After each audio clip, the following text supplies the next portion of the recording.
ഇന്ന് കാണുന്ന അവസ്ഥയിൽ ആ സംസ്ഥാനത്തെ രൂപപ്പെടുത്തിയെടുത്തതിന് രൂപവും ഭാവവും ഒക്കെ കൊടുത്തതിൽ വളരെ വലിയൊരു പങ്ക് ഊർജം മലയാളികൾ ചെലവഴിച്ചിട്ടുണ്ട്.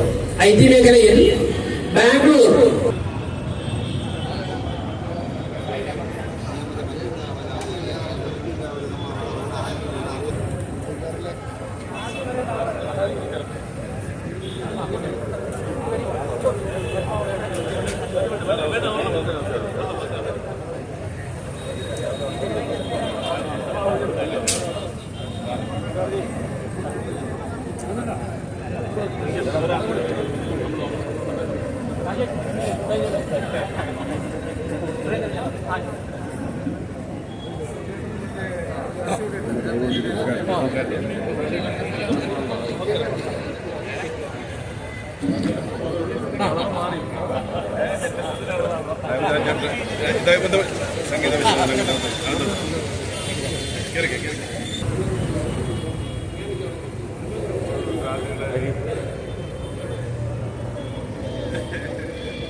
ക്ഷണിക്കുന്നു.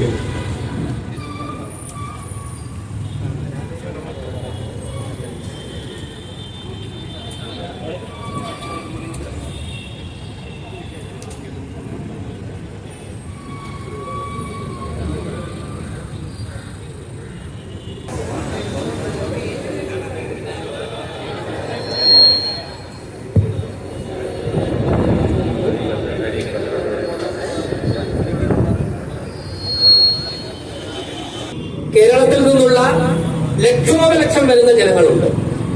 അതോടൊപ്പം തന്നെ മറ്റു സംസ്ഥാനങ്ങളിൽ നിന്നുള്ളവരുമുണ്ട്. ഒരുപക്ഷെ കർണാടക സംസ്ഥാനത്തിന്റെ ഇന്ന് കാണുന്ന അവസ്ഥയിൽ ആ സംസ്ഥാനത്തെ രൂപപ്പെടുത്തിയെടുത്തതിന് രൂപവും ഭാവവും ഒക്കെ കൊടുത്തതിൽ വളരെ വലിയൊരു പങ്ക് ഊർജം മലയാളികൾ ചെലവഴിച്ചിട്ടുണ്ട്.